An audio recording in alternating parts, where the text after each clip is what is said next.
周姑娘，我個侄仔係雙非嘅細路仔，評估為輕度智障嘅兒童。佢打算喺6歲就會返香港讀小學1年級，因為佢係雙非，佢父母唔可以嚟香港陪佢，所以佢需要住宿。佢應該點樣申請學位同埋宿舍啊？咁佢有冇肢體殘疾啊？冇啊，佢只有輕度智障咋。咁佢就可以去九龍塘特殊教育第2組申請學位啦。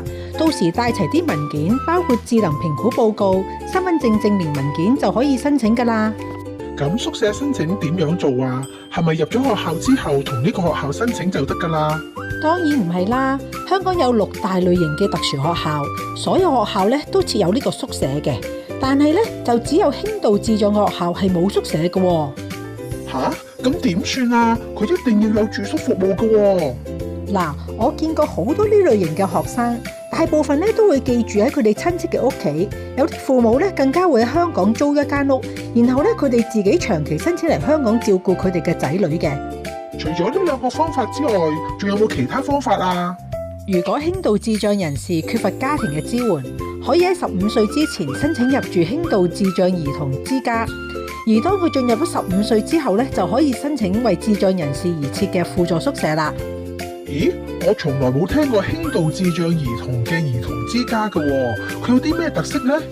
佢係專為無法得到家人適當照顧嘅學齡輕度智障兒童提供家居式嘅住宿服務而設嘅。呢一類嘅院舍咧係採用傷健共融嘅模式，安排輕度智障嘅兒童咧同呢個智力正常嘅兒童一齊住嘅。咁佢嘅比例咧大概係1:7嘅，目的係幫助佢哋咧更加好咁融入個社會啊。咁喺院舍裏邊呢個導師咧就會俾佢哋有限度嘅照顧、功課輔導同埋呢一個社交嘅活動安排等等嘅。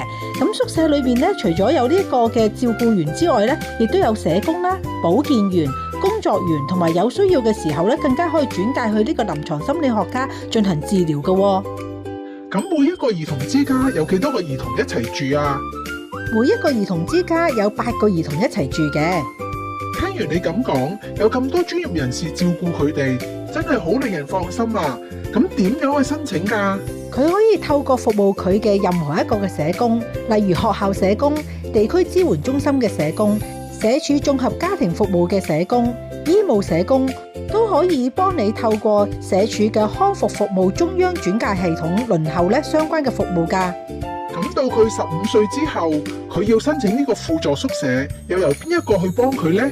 到時候佢已經喺學校讀緊書啦嘛，咁當然就係由呢個學校嘅社工協助佢啦。